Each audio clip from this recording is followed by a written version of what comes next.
Hey, everybody. Welcome to the Business Line Podcast. Can't wait to share today's episode with you. We're your hosts, Brian and... Yeah, I'm Manny.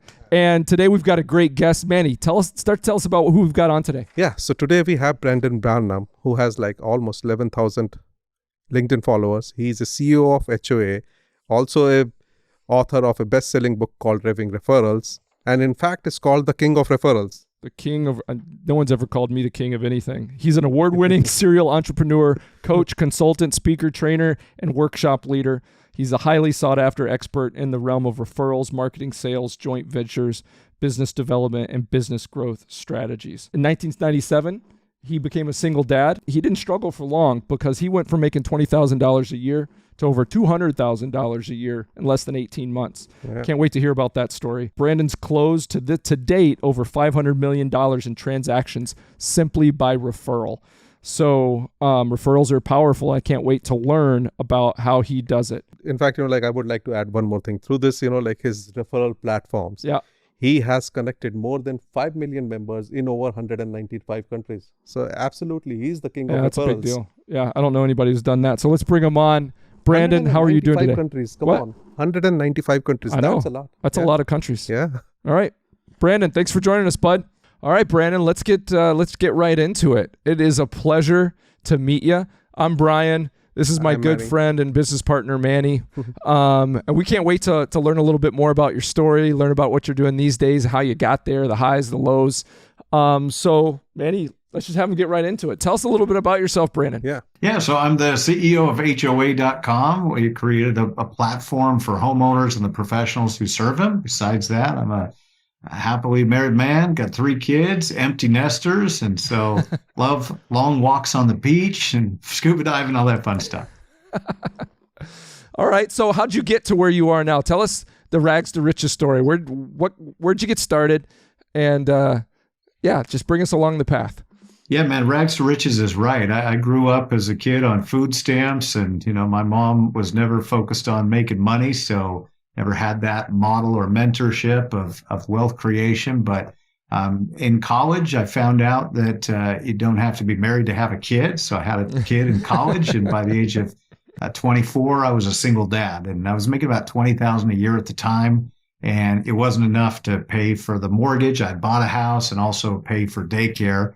And so I started bouncing my mortgage checks. I'm like, okay, I got to make a change. So I ended up getting in the mortgage business and had somebody mentor me in the art and science of what I now call Raving Referrals, and was able to 10x my income from $20,000 to $200,000 a year in 18 months. And so ever since then, I've just been on a quest to help as many other people as possible build their business by referral. Very cool. So tell us about the early days. So you got out of, where'd you go to school? Portland State University. Portland State. Cool. So West Coast, Northwest. So you get out of Portland State and you got a job. You're making about $20,000 a year. You've got a kiddo. That's got to be, some responsibility, some stress right there.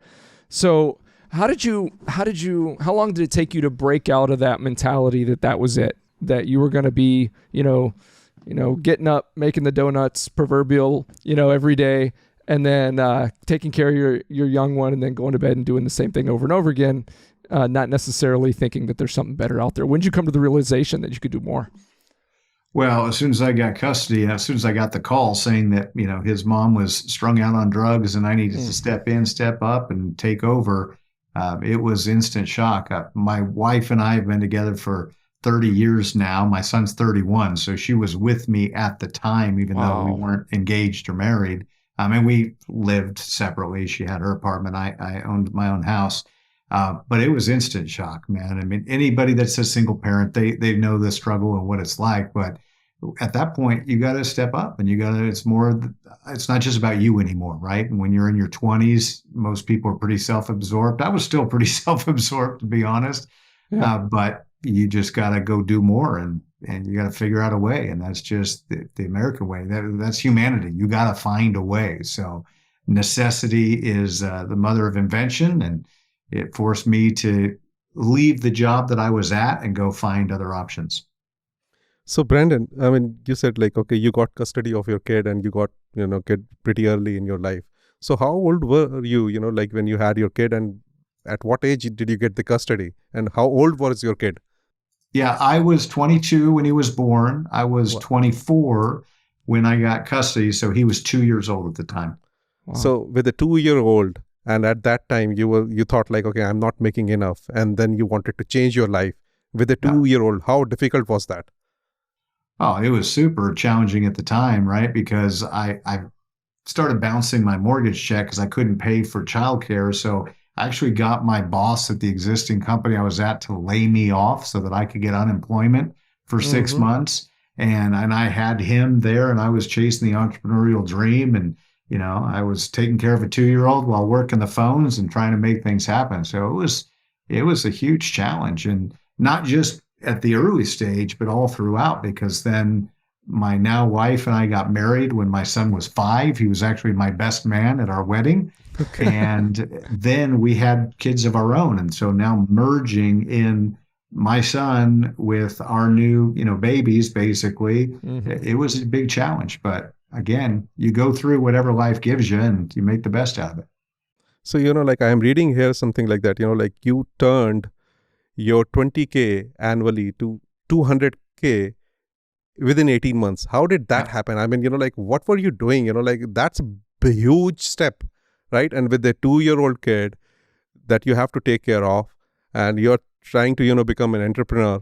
I mean, what kicked in, like what was your light bulb moment, Yeah, absolutely. So I got into the mortgage business. That was the game changer. And I had somebody that mentored me, and I really just started asking for, people like, what's your secret to success? I asked as many people as would listen to me.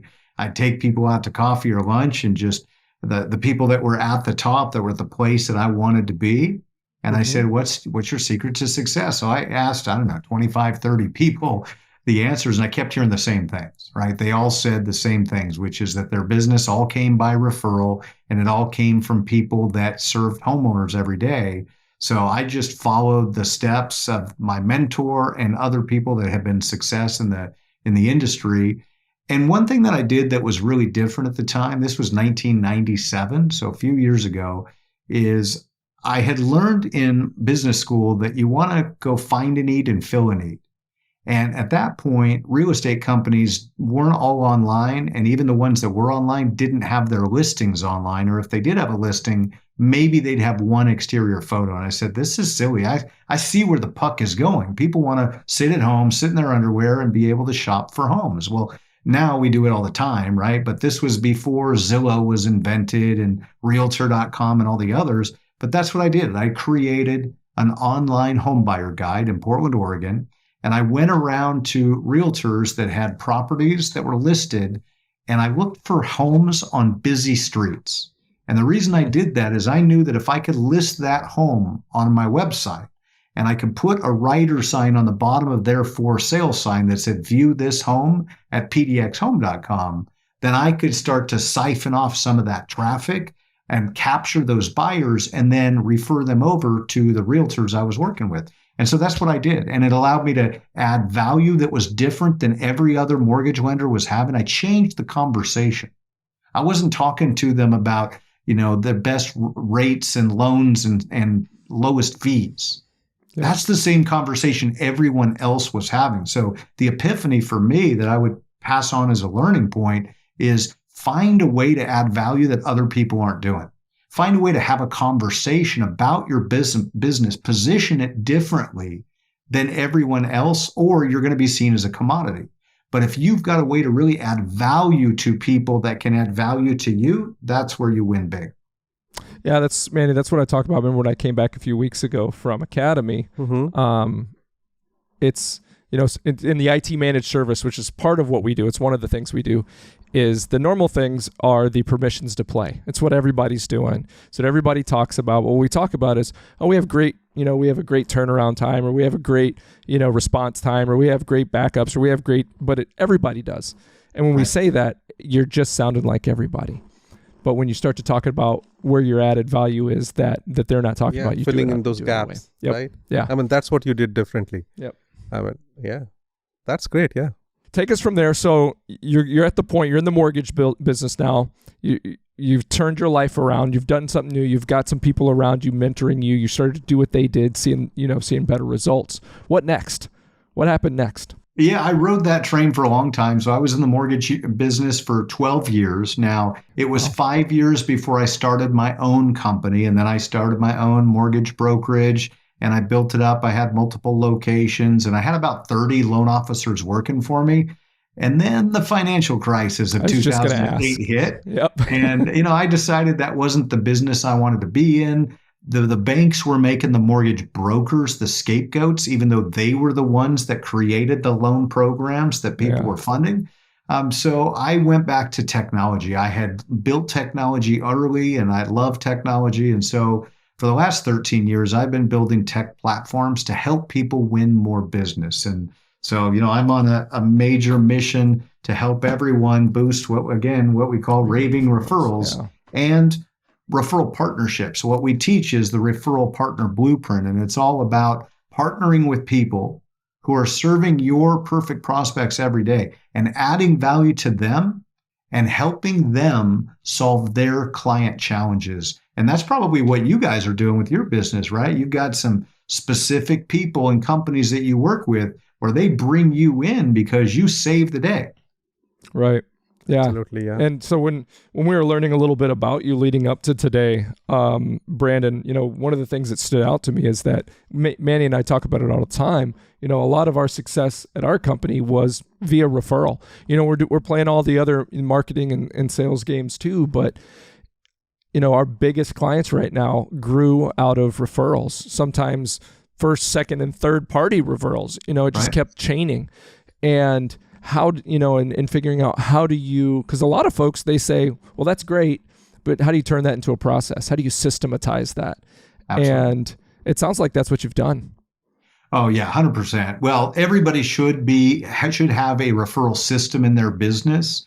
You're in the B2B space, right? 84% of business to business sales are made by a referral, because when somebody is referred to you, they trust you higher, right? They trust you more. They're willing to spend more money because of that trust factor. So anybody that's in B2B sales, quite frankly, in my opinion, everybody should be working by referral. It's the only way to go. People are 400% more likely to hire you when you're referred to them. And so that's what worked for me. That's what worked for pretty much everybody I know. There's people that are buying cold leads or cold traffic or doing cold calls. Man, that just seems like a lot of work, and it's not so much fun. When people are introduced to you and they hear a success story of either an existing client or a professional that says, you've got to go work with these guys, the trust factor is huge. The credibility and the expertise is established from the get-go, and you win more business and you make more money. Yeah, I firmly believe in that. A happy client talks, right? Yep. Wherever they're going, if they're happy about the services that they're getting, like in their connections, when they're having meetings and all that, they talk. So Brandon, currently you're working as HOA.com. So HOA.com is your own company, and I see another company called the Champions Institute. Yep. So what is HOA about, and what is this Champions Institute all about? Yeah, so HOA.com is an ecosystem really for homeowners and the professionals who serve them. We're on a mission because we have the domain HOA.com. We're on a mission to revolutionize homeowner associations. Here in the U.S., 53% of all homeowners live in an HOA, but most don't love their HOA. No, they're the ones that say you can't do stuff in your yard, or you can't do stuff here. You can't do, like, you go to look at houses. My wife and I are like, is there an HOA? All right, show it to us. And we have 4 kids. We can't put a trampoline in our backyard. All right, moving on. You know what I mean? It's like, what difference does it make? Right. Anyway, sorry. Yeah. So no, it's okay. I tell you what, I introduce myself. I tell people I'm the CEO of HOA.com, and immediately I get an HOA horror story every single time. So we're on a mission to change that. We believe that in 5 years, people will love their HOAs. We got a ton of work to do. We're doing community surveys to determine how the homeowners feel about their HOA board, and then report that back so we can identify opportunities for improvement. But we're champions for homeowners. And so we connect homeowners to professionals they can trust, and we provide community impact events to really create close-knit communities. And so The way that we monetize is professionals join our referral network. They become what's called a certified pro. And this could be a realtor, mortgage, insurance, painter, plumber, HVAC, anybody who serves homeowners as their primary industry. They join our referral network, they create a profile, and then they invite their trusted team, their trusted professionals that they want to build their business with. And then we've got an automated co-marketing engine. Because one of the challenges that I see when it comes to referrals is that people will say, oh, you're awesome. I'm going to send you business, but they don't really create a plan of action that cross promotes their clients to their referral partners. So we automate that whole process in the HOA.com platform. Okay. Okay. And, like another thing that I read about you, you are called like the king of referrals. So the king of referrals. Yeah. That's a pretty interesting, like statement. So how did that happen, like?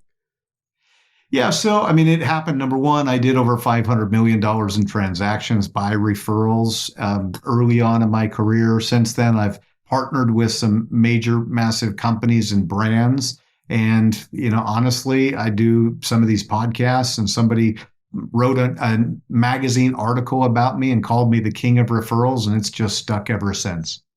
It's stuck. So here's the thing. So we're gonna buy your book. We're gonna read up on your processes, and just through your certainty on this podcast, I believe you, right? So we're started. We're getting started. Give us the high level. What should we be doing to systematize our internal referrals to grow our business? Yeah. So a couple of big things here. Number one, you want to automate the ask. Too few people actually ask for referrals. So let's talk about automating the ask, and let's talk about the art of the ask. And we'll start with the art of the ask. When you've got a new client that comes on board with you, one of the first things you want to do before you let them leave that onboarding meeting is say, hey, by the way, I'd like to ask you for a favor. Would that be okay? Everyone will either say yes or maybe tell me more, right? And then what you say is, we are so committed to wowing our clients with amazing service and support that we promise you're going to love our program, our solutions, what we provide. And what I'd like to ask is that once we've wowed you and proven ourselves, would it be okay if we ask you for referrals at a later date? That's called setting the stage. Okay, so there's 3 steps. Step 1 is setting the stage. You're not putting them on the spot now. You're basically just saying, look, we're going to do an awesome job. And when we do, we'd like to earn the right to ask you for a referral at a later date. Would that be okay? Everyone says yes to that. So that's setting the stage. Next thing, step 2, is listening for the referral triggers. Now, a referral trigger could be, oh man, this is amazing. You guys have helped me save so much money, save so much time, make so much money, be more productive, lose weight, whatever it is that you provide in your business, whatever your solution is. You want to listen for their success story, for their thank you, for their wow moment. And you should engineer that in your business, by the way. And if you're not hearing it, you can ask them just, hey, by the way, quick question, on a scale of 1 to 10, how happy are you with the service we're providing? Well, if they say an 8, 9, or 10, you want to say 8 or 9, you want to say, well, what would make it a 10? Yeah. Mm-hmm. And if it's an 8 or better, say, I'm so glad to hear that. Remember at the beginning, I said we were going to ask you for referrals once we've proven ourselves. And then step 3 is you got to ask them. You got to ASK to GET and ask for the referrals, okay? You need to know what type of client you're looking for. You need to describe that so in their mind, they've got a picture of somebody that they know that needs your help, that they can refer you right on the spot. And what's interesting is when you set the stage, sometimes you're going to get referrals right there in that moment, because they're going to be like, oh, now that you mention it, I worked with Bob, or Bob runs IT over at this company. He was just telling me he needs a solution like yours, so let me connect you. Okay. So by planting the seed early on and then asking them how they feel about your service, you're going to create more referrals from your existing clients, and that should be your number one source. Okay. So that's setting the stage. Any questions on that of the art of the ask before we move to automating the ask? No, I mean, this. I'm envisioning it because I'm real heavy into training a new person here at our company. We're brought in to do outside sales. So we have a whole process from, getting them from the lead to the initial appointment to discovery to presenting to whatever. Really nice. But I'm just envisioning right there at the end of the close, when you get somebody to commit, all right, fantastic. We're going to do a great job for you. You're going to be blown away. But right here and right now, when that time does come, would you be okay if I came back to you and asked for I love referral? it, like for two reasons. Like first of all, you are telling the client that you're so confident about your services, and the second thing is you are aggressive but not at the same time. You're not being rude. Rude. Yeah. I love this So approach. and it's still a win-win. Yeah. Because you're going to be floored with our service, and we're going to win because you're going to want to tell us about the other people. Wow. Okay, moving on to this automating. way. All right. Yeah. So the other thing I'd say before you even get there, when you've got that new client, start with a wow moment from the get-go. One of the things that we do, we use automation. So we send out a new member welcome kit with their name on the card, with their name on a mug, right? So we actually send them a mug where their name is on the mug with a quote about community and how important it is. And then we send them a certificate, right, that they can hang in their place of business to show that they've achieved that expert status. We invest about $25 for every new pro that comes on board. And that way, that's the start of their experience. Now, we're an online digital platform. How many online digital platforms are you getting swag in the mail? Well, that's just it. So we do what I call a shock and awe box. When we get a new meeting booked for a lead that qualifies, we do a shock and awe. So we've got a personalized Panacea Smart Solutions box or a Panatech box, depending on the lead. We send that to them. It's got all kinds of fun stuff in it. So when our person arrives there to have that meeting, that box is open on their desk, and they're usually drinking coffee out of the mug or the tumbler or whatever. They're right? It's awesome. And That's then, fantastic. But I love this other step of the personalized nature of once they're on, between the commitment and the initial onboarding meeting, they get a personalized box of things that's great. Yep, I love that. And also think about your referral partners, the people that are sending you business. And I had to learn this the hard way. I had a VP of Intel. When I had my mortgage company, I had this VP of Intel, great client. He'd done multiple loans with me, but he calls me up one day and he said, "Hey, I just want to ask you how to go with Mike Smith," right? And I said, "Oh, it's awesome, man. We just closed on his loan a few weeks ago." And then the phone went dead silent. Uh-oh. And he says, "Would you like a little coaching?" I said, "Yeah, of course. Feedback is a breakfast of champions. I'd love some." He says, "Number one, when somebody refers you, it's a really good idea to thank them." I just felt like the biggest idiot. I'm like, I hadn't even sent the guy a thank you card. Yeah. He said, "Number two, it's a really good idea to update them as to what's going on with the client they referred." Yeah, right? absolutely. So those are two of the referral best practices that I had to learn the hard way by failing on. But at that point, I had my own mortgage company. I printed up referral thank you cards. And then I told all my loan officers, anytime you get a new referral, first thing you do is you fill out this card and you mail it to the person who gave it to you. And that way you're thanking them and you're recognizing them. So, think about what you're doing right now. Client for you is probably worth a considerable sum. You send them, your referral partner, a shock and awe bag, right? Or basket or swag bag, just to recognize and to thank them for the referral they gave you. Yeah.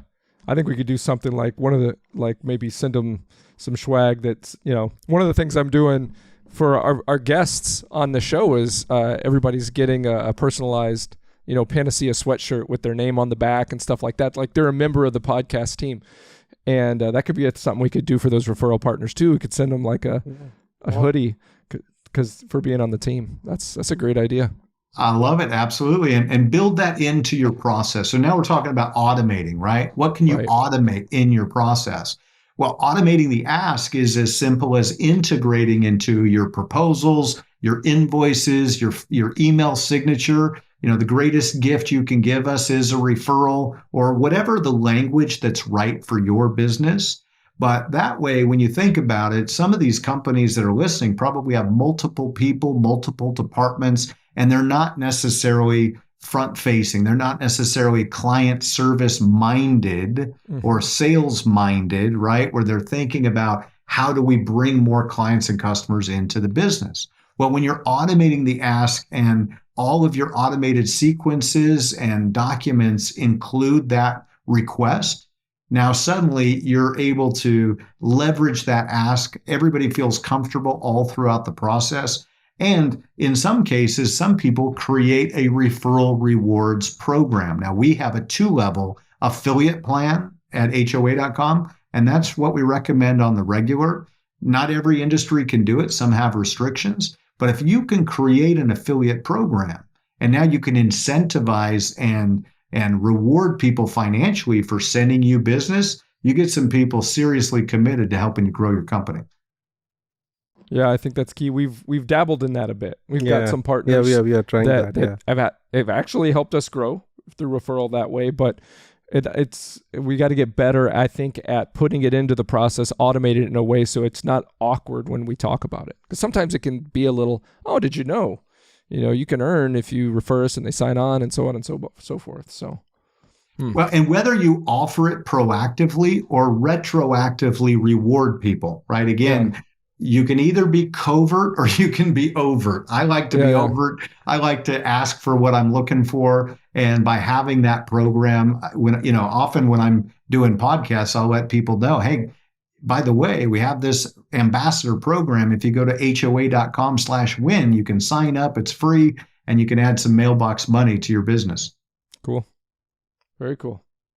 So, Brandon, you were saying that, you started your mortgage business and it was doing pretty good, and you did that for almost 12 years. And then, during the COVID era. Or no, it was the financial. Oh, financial. The financial stuff, 08, 07, 08, right? 08. We wound it down in 09. Yep. 09. Okay. So after that, did you start a new business? Did you get into some other field? I mean, you said technology, you like technology. Yeah. So is that during that time you formed this HOA.com?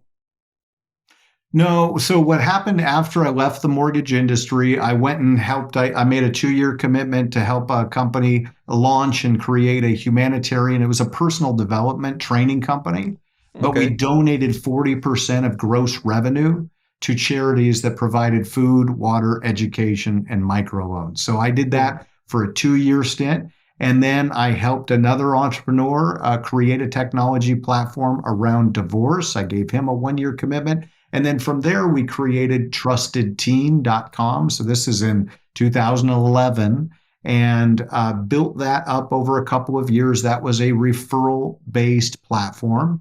And then I partnered with another company. We merged our 2 companies together to create Refer.com. And Refer.com, again, referral platform for B2C and B2B pros.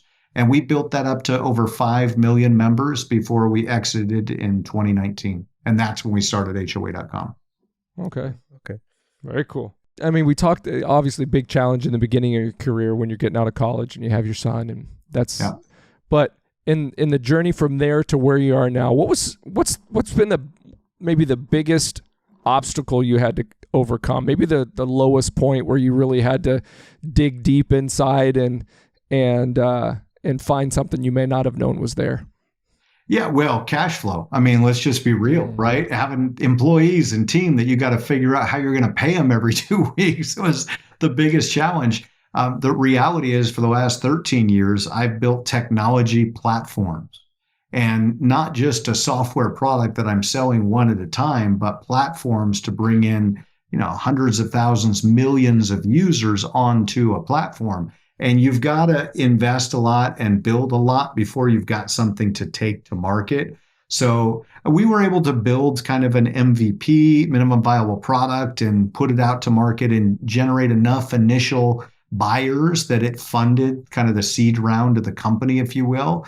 That was in previous platforms. With HOA.com, we brought in, just under $1 million in capital from partners to fund the company. But I think cash flow is a major issue for any entrepreneur starting up. You got to find people that believe in your dream, and you got to go test the market and find out are people really willing to pay for the solution that you're providing. For sure. For sure.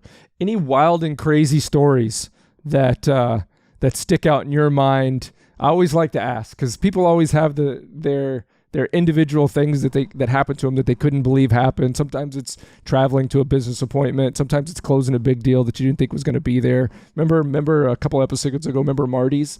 Like he literally so we had a guest on, his name was Marty's in the jewelry industry. Him and his wife were building their business. They didn't have anything. They couldn't make rent. They couldn't make their rent out in LA, and they sent a fax out.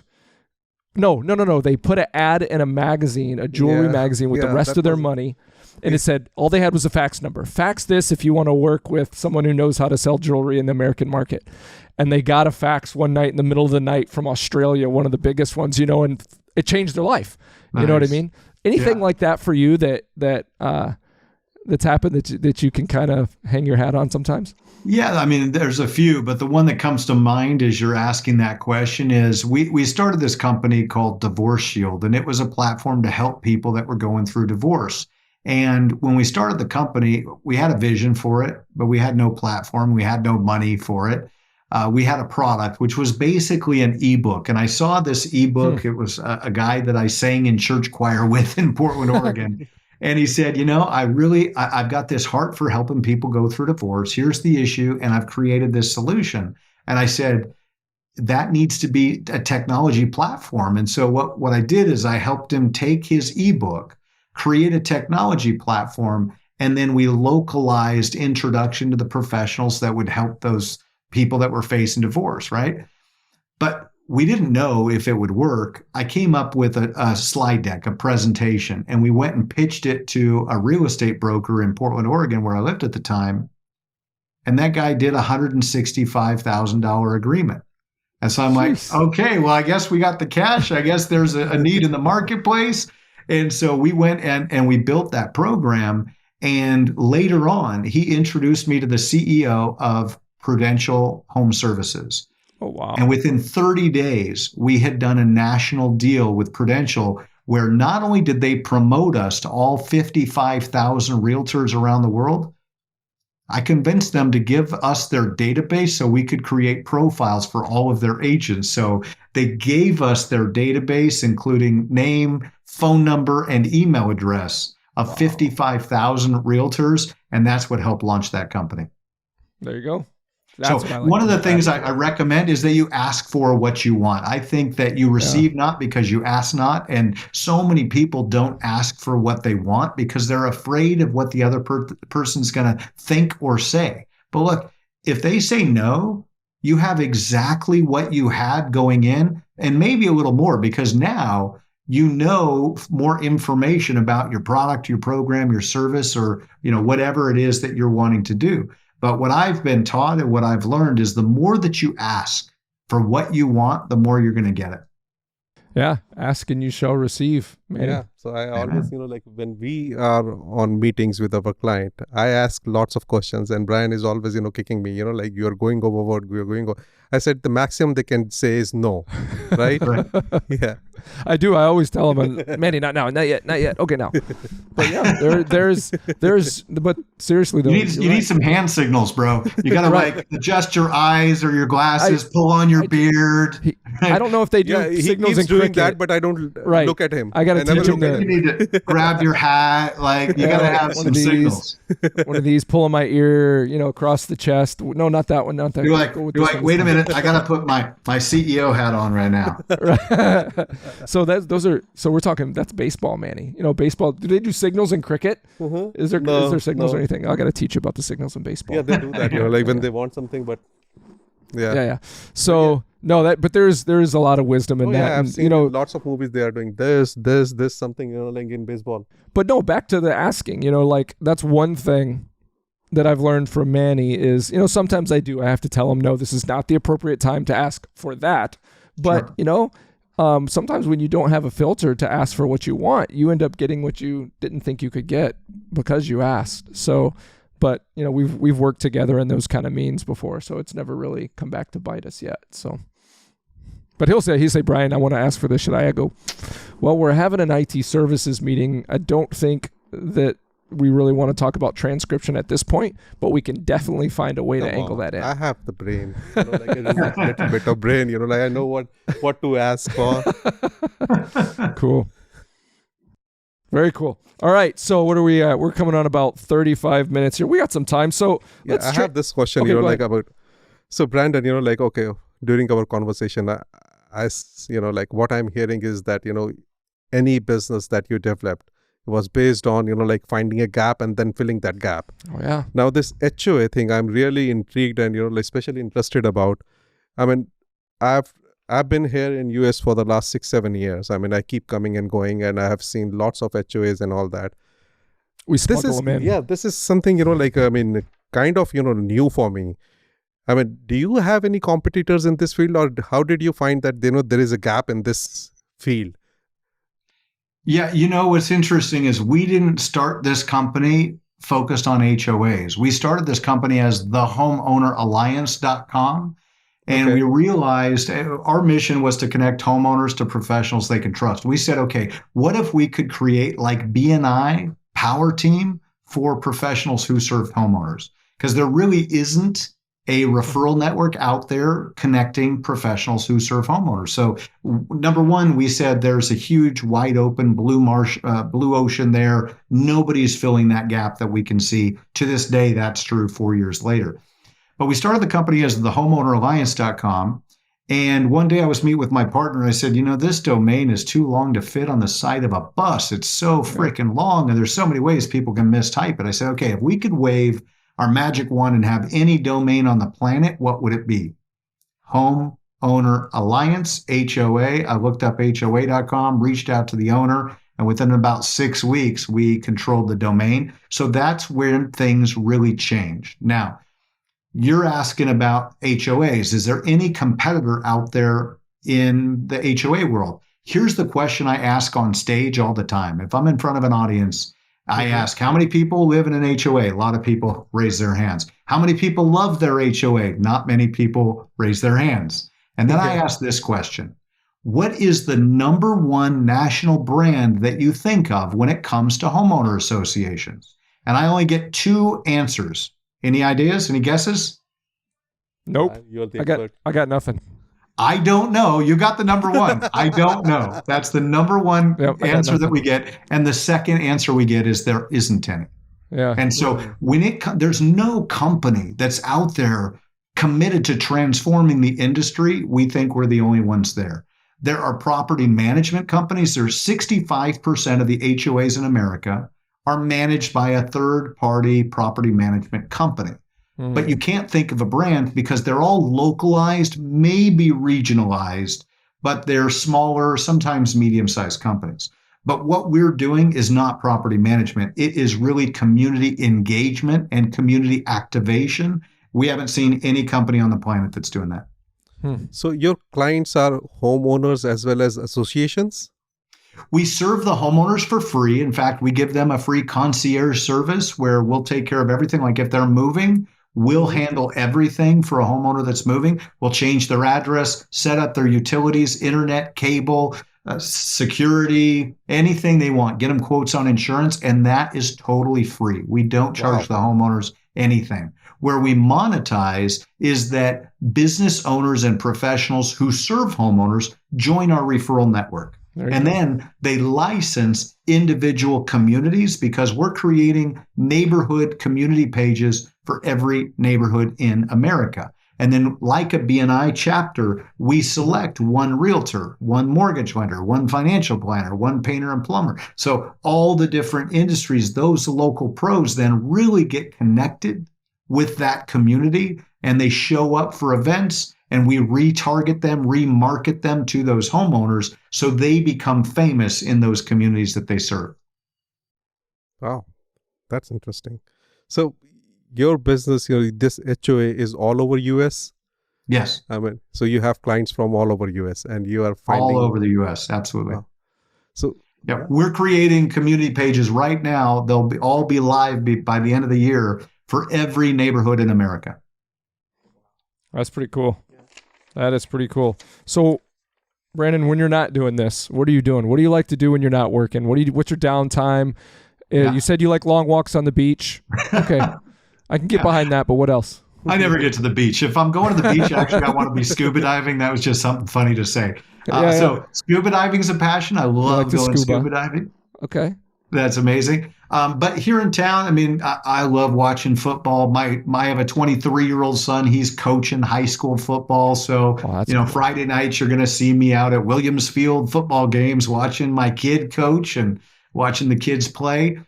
So football's a passion for mine. I was playing volleyball quite a bit, but I tore my Achilles not too long ago, and I haven't been out since.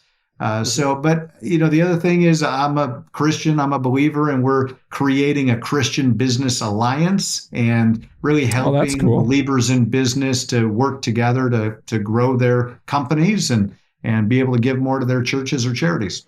That's really cool. So where are you located, Brandon? Are you still out west? I live in Phoenix, Arizona now. We moved down to Phoenix almost 10 years ago. Okay. I had family out in Phoenix for a while, but they moved back home to Wisconsin. They were snowbirds for about 10 or 11 years. But nice. Okay. So yeah, it's only 84 here today on Halloween. How crazy is that? So are you a Northwest kind of football fan, like college and professional teams up there? Or are you all localized to the Arizona man. I'm going to throw my O for my Oregon Ducks. Your Oregon Ducks, okay. I got my Seahawks gear up here. So they just beat up on Utah this last weekend, didn't they? Oh, brother, that was embarrassing for those Utes. And Utah's got a good team. Now, Manny's not following Utah's a good team. Football, but that's okay. Okay. So how about I didn't hear. Maybe I just wasn't listening. Professional football. So who's your team there? Seahawks. Seahawks. Okay, you're a Seahawks guy. Okay. So it's funny because my in-laws, they've grew up and lived in Wisconsin, so they're Packer fans, tried and true. Yeah. But when they moved to Arizona, my father-in-law was always like, well, if the Packers aren't playing good, a couple of those years, the Cardinals were all right. So he would fair weather it every once in a while.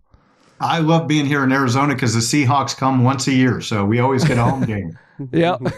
Yep, that's cool. So Seahawks is from Arizona? No, Seahawks are from Seattle, so Washington. Oh, Seattle. So Oregon doesn't have a professional football team, but if you follow baseball, Trailblazers are from Oregon. So we're representing the Bucks right now. It's basketball season here. Hey, you got D-Will. I love it, man. Come on. Yeah. Lillard's playing really well. Yep, that's right. He's a stud. I love the fact that he comes out in his first game for you guys. He scores 39, I think. 39 points. Including the final 11 points to win the game by 1. Goes perfect 11 for 11 from the line. That's Damian Lillard, man. He's a stud. Yeah, and the whole thing is to take pressure off of Giannis. So he showed he can do that. So that's good. That's real good. So football fan, sports guy, very cool. Well, so you're a football fan. We haven't done this in a couple weeks. So what we were trying to do is, what can we do to teach Manny football? So he's learned to protect the ball, right? So we don't want to fumble. Rock.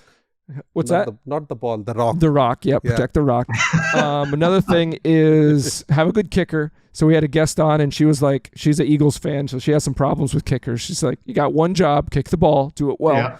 Yeah. And then, so what if you were going to give them some sage advice on football? What would you tell them?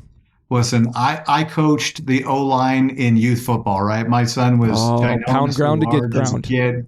So I would tell you that the game of football is won on the line, both the offensive line and the defensive line, and whoever wins that battle wins the game. So we call that the trenches, Manny. The trenches. Big guys, explain, big guys that run into each other, mm-hmm. The big guys that run into each other, that's the line. That's what he's talking about there. Okay. That's where all the main violence happens. Okay. The eye poking and the snot bubbles and stuff like that. Oh, wow. Yeah, man. You are not wrong. Nope. Cool. Well, you coach too. That's awesome. Very cool. Yeah, coached. And then, I'm a huge proponent of being a charity champion. I think every business owner and business professional needs to be a charity champion. Find a charity you love and integrate it into your story of what you do and how you help. For me, my wife and I are both with Big Brothers Big Sisters. She was actually the big of the year last year for Arizona. And so, it doesn't take a lot of time to make a big difference. So a little time can make a big difference. Be a big. That's real. Look at that. You got the line down and everything. I'm an ambassador for him too. So, I was a big brother for a while when I was in college. Yeah. Yep. I worked for Boys and Girls Clubs when I was in college too. That's what I went to school for, was nonprofit administration. So I did that work for the Boy Scouts. But but now I'm doing this. So, It but you're feels right. good to make a difference. So go make Absolutely. a difference. And here's the thing: business consumers want to know what you do and what you care about. 94% of consumers say they want to understand how your business is making a difference in the community. So tell the story. Yep, that's a really good point. I'm glad you shared that. Yeah. I'm glad you shared that. Yeah, I love it. In fact. Yeah. So let's wrap things up a little bit here. We'd love to keep you for hours on end. I wish we could, but want to talk a little bit. We got the holidays coming on today. We're recording on Halloween. This is going to air on Friday, so a few days after. We got staff running around like dressed up as llamas and stuff like that today. But Nice. So what's your favorite fall to winter holiday? We've got Halloween, we've got Thanksgiving coming up. Obviously, Christmas is a big one. What do you like the most and why? Yeah, I mean, I got to go to Christmas for a couple of reasons. Number one, as a kid, it was the most incredible holiday, right? Just to be able to sit there and be in anticipation. You couldn't sleep all Christmas Eve because you couldn't wait to open up the presents. But, Jesus is the real present. So that's right. That's the real answer. Yeah, trying to keep the kids grounded on that is the key. So absolutely. Well, that's fantastic. So what do you guys typically do for Christmas? Do you stay down where it's warm? Do you have family or go back up northwest or? Yeah, so my mom's moved down here. I do have my 31-year-old son actually works for us at HOA.com. He's back in Oregon now, but we go between here and my wife's sister lives in San Diego. So either way, it's going to be warm. We're either in Phoenix or San Diego. I was going to say, you could go up to like Flagstaff and maybe get some snow during the winter time or something. Flagstaff gets cold. My son played 1 year of college football up at NAU in Flagstaff. Yeah. And he's like, Dad, I don't like it. It's too cold. I want to go to ASU where the girls are half naked. I mean, where are we going to What? Yeah, I know it. Yeah, it's a little bit different when you play in the frozen tundra. I play and also being a college athlete takes a huge toll. When you're on your body. When you're at workouts 5 days a week at 6 a.m., right? When all your buddies are sleeping in, going to 10 a.m. classes. Oh, yeah. I remember in college when I was a freshman, during the off season, it was wintertime. And when you're a freshman, you had to do the early workouts. So it was 5 a.m., get up, head on over to the weight room and go for 2.5 hours. And then you couldn't even walk up the stairs to get to your 8 a.m. class. It was it's brutal. Not just the athletes, even the coach and the supporting staff, they have to be there, right? Oh, yeah. They have to be there too. I remember showing up 5 minutes late once and another guy did. And we had to spend the next half an hour doing sit-ups, chained, like our elbows like chained together, like doing sit-ups together. And this is a big dude, and he ran out of energy quick. And I was like pulling him up. It was brutal, but that's what happens when you're late. Mm-hmm. So, hey, Brandon, this has been really fun. This has been great. Love the wisdom you shared. We're going to apply it. We're going to get that book. We're going to read some more into it, and we're going to use referrals, and we're going to explode. I love it. And take action, not just you guys, but everybody listening. Action is the key. I have so many people that I know in business, and they tell me all the time, oh, I've been thinking about doing that. I've been thinking about doing this. Just take action. Even if you're wrong, the action you take will lead you closer to the goals that you desire. Oh, yeah. Amen to that. Yeah. All right, my friend, you have a good one. Thank you so much for your time. Thank you, everybody, for joining us here at the Business Line Podcast.